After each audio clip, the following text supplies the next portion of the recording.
ওকে, আজকে আমরা যেটা দেখবো সেটা হচ্ছে অল্টারনেটিং কারেন্ট জেনারেশন, অর্থাৎ এসি কারেন্ট কিভাবে উৎপন্ন হয় সেই প্রক্রিয়াটা দেখবো। তো সেটা বোঝার আগে আমি একটা বিষয় দেখাচ্ছি, সেটা হচ্ছে আমরা এসি কারেন্টকে কি সাইন ওয়েভ দিয়ে প্রকাশ করি। সাইন ওয়েভ দিয়ে আমরা এসি কারেন্টকে প্রকাশ করি। তো সাইন ওয়েভ দিয়েই কেন এসি কারেন্টকে প্রকাশ করে, অন্য কোনো সাইন ওয়েভ বলতে কজ ওয়েভ দিয়েও প্রকাশ করে, অর্থাৎ সাইনুসয়েডাল ওয়েভ দ্বারা প্রকাশ করা হয়। তো সাইন ওয়েভের শেপটা কেন এরকম হলো সেটা যদি আমরা বুঝতে পারি, তাহলে আমাদের পরবর্তীতে এসি কারেন্ট কিভাবে উৎপন্ন হচ্ছে সেই বিষয়টা বুঝতে আরো বেশি সুবিধা হবে। অর্থাৎ আমাদের এই কনসেপ্টটা ডেভেলপ করতে পারলে আমরা এসি কারেন্ট জেনারেশন প্রক্রিয়াটা খুব সহজেই বুঝতে পারবো। তো প্রথমে আমি একটা বৃত্ত কনসিডার করলাম। এই বৃত্তে এটা হচ্ছে আমার এক্স অক্ষ, এটা হচ্ছে আমার ওয়াই অক্ষ। ধরলাম যে এটা হচ্ছে আমার রেডিয়াস। এই রেডিয়াসটা আমি ধরলাম যে এই রেডিয়াসটা ও পয়েন্টকে কেন্দ্র করে চারদিক দিয়ে ঘুরবে। ঠিক আছে, অর্থাৎ সে 30 ডিগ্রিতে আসবে, একবার 60 ডিগ্রিতে আসবে, 90 ডিগ্রি, 120, 150, 180, এভাবে 360 ডিগ্রি ঘুরে আসবে। ঠিক আছে, এখন আমাকে আরেকটা বিষয় দেখতে হবে, সেটা হচ্ছে এটা হচ্ছে আমার ওয়াই অক্ষ, এটা হচ্ছে আমার এক্স অক্ষ। ঠিক আছে, এই রেডিয়াসটাই আমি এখানে ধরলাম যে এটা হচ্ছিল আমার সেই রেডিয়াস। ঠিক আছে, এই রেডিয়াসটাও এই এক্স অক্ষ এবং ওয়াই অক্ষকে কেন্দ্র করে এভাবে ঘুরবে। ঠিক আছে, তো এখন আমি ধরলাম যে এই ডান দিক থেকে ওয়াই অক্ষের উপর লাইট পড়তেছে, আলো, আলো পড়তেছে। ঠিক আছে, ওয়াই অক্ষের উপর আলো পড়তেছে, অর্থাৎ আহ, যেহেতু আলো পড়তেছে, সো এই রেডিয়াসটা যেহেতু এই ও পয়েন্টকে কেন্দ্র করে ঘুরবে, ধরলাম সে 30 ডিগ্রিতে যখন আসবে, ধরলাম এটা হচ্ছে আমার 30 ডিগ্রি, অর্থাৎ সে যখন 30 ডিগ্রিতে আসবে তখন কি আলো এখানে বাধা হবে। ধরলাম যে এই রেডিয়াসটা একটা শক্ত দণ্ড। ঠিক আছে, এই এখানে বাধা পেলে আমি ওয়াই অক্ষের উপর কি ছায়া পাবো, ছায়া পড়বে না। তাহলে ধরলাম এতটুকু ছায়া পড়লো।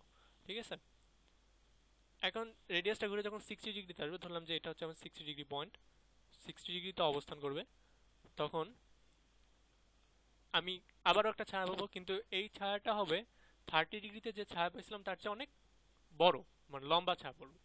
ঠিক আছে, একইভাবে সে যখন 90 ডিগ্রিতে আসবে, ধরলাম যে এটা হচ্ছে আমার 90 ডিগ্রি পয়েন্ট, তো 90 ডিগ্রিতে যখন, তখন আমি সর্বোচ্চ ছায়া পাবো, ম্যাক্সিমাম শ্যাডো পড়বে। ঠিক আছে, তো যখন একইভাবে সে যখন 120তে আসবে, তখন ওয়াই অক্ষের উপর ছায়া পড়বে, কিন্তু 90 ডিগ্রিতে যত ছিল, 90 ডিগ্রিতে ম্যাক্সিমাম ছিল, 120তে যাওয়ার পরে সে কমে যাবে, ছায়াটা কমে যাবে।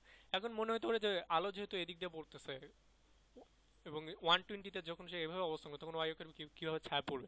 আসলে এটা পুরোটাই কনসেপ্ট, পুরোটাই কাল্পনিক, তোমার বোঝার জন্য আর কি ধরে নিতে হবে যে 120তে যখন আসবে তখন আমার ছায়ার পরিমাণ কি কমে যাবে।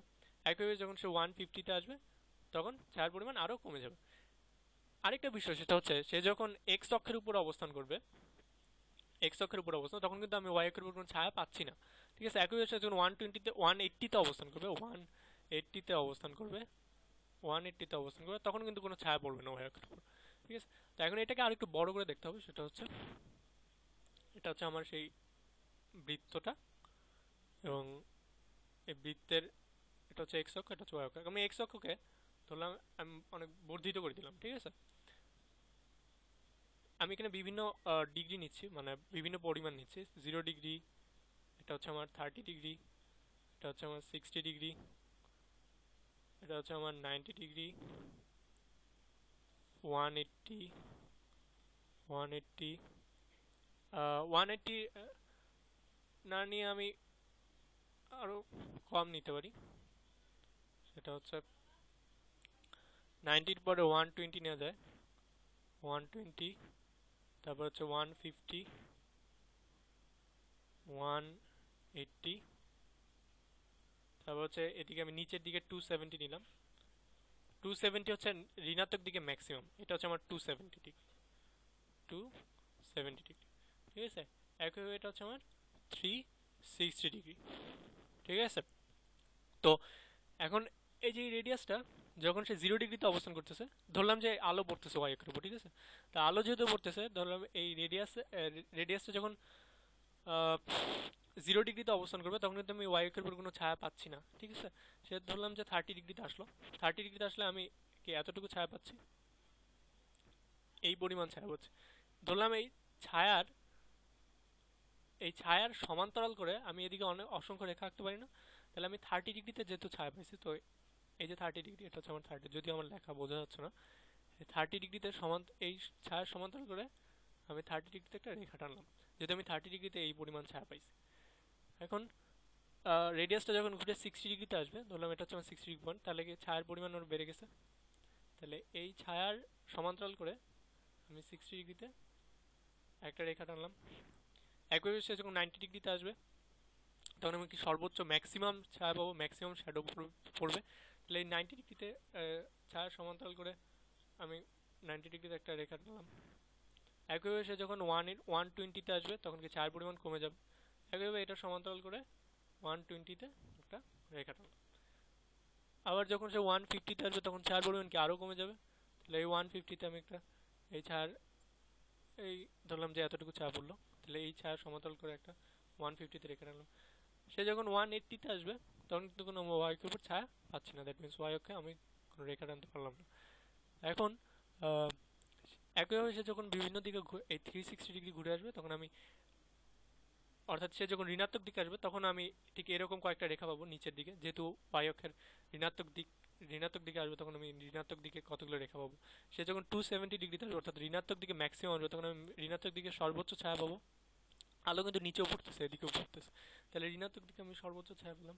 এখন এই এভাবে এখানেও আরো বিভিন্ন অবস্থানের জন্য এরকম বিভিন্ন রেখা আসবে, ঠিক আছে। তো আমি প্রত্যেকটা রেখার মাথাগুলো যদি আমি যোগ করে দেই, তাহলে কি একটা সাইন ওয়েভ আমি পাচ্ছি। যখন সে 360 ডিগ্রিতে আসবে, তখন কিন্তু আমি ওই ওয়াই অক্ষের উপর কোনো ছায়া পাচ্ছি না, অর্থাৎ আমি একটা কার্ভ পাচ্ছি। এবং মূলত সাইন ওয়েভটা এভাবেই জেনারেট হয়, মানে উৎপন্ন হয়, সাইন ওয়েভটা এভাবেই দেখানো হয়। মানে সাইন ওয়েভটার শেপটা কেন এরকম হলো, সেটা মূলত এই কনসেপ্ট থেকেই ক্লিয়ার হচ্ছে। তো আমরা পরের পার্টটা দেখবো যে এসি কারেন্ট কিভাবে উৎপন্ন হয়। মূলত এসি কারেন্ট কিন্তু আনফরচুনেটলি এসি কারেন্ট এভাবে উৎপন্ন হয় না, বাট আমাদের এই কনসেপ্টটা এসি কারেন্ট জেনারেশন প্রক্রিয়াটা বোঝার জন্য খুবই সুবিধাজনক, বা এই কনসেপ্টটা ডেভেলপ করতে পারলে আমরা এসি কারেন্ট জেনারেশনটা বুঝতে পারবো। এসি কারেন্টে কি হয়, এখানে একটা নর্থ দুটো চুম্বক থাকে, চুম্বক মেরু থাকে, নর্থ মেরু, সাউথ মেরু, দক্ষিণ মেরু এবং উত্তর মেরু। এর মাঝখানে একটা পরিবাহী থাকে এবং এর ফ্লাক্স থাকে, নর্থ পোল থেকে ইমিট হয়ে সাউথ পোলে যেহেতু ইন্টার করে, তো এই পরিবাহীটা এভাবে ঘুরবে চারপাশে, ঠিক রেডিয়াসের মতোই ঘুরবে এবং বিভিন্ন ফ্লাক্স কাট করবে। ফ্লাক্স কাট করলে তখন আমি এসি ভোল্টেজ বা এসি কারেন্ট পাবো। তো সেটা আমরা পরের পার্টে আরো ডিটেলস দেখবো। তো ঠিক আছে, থ্যাংক ইউ।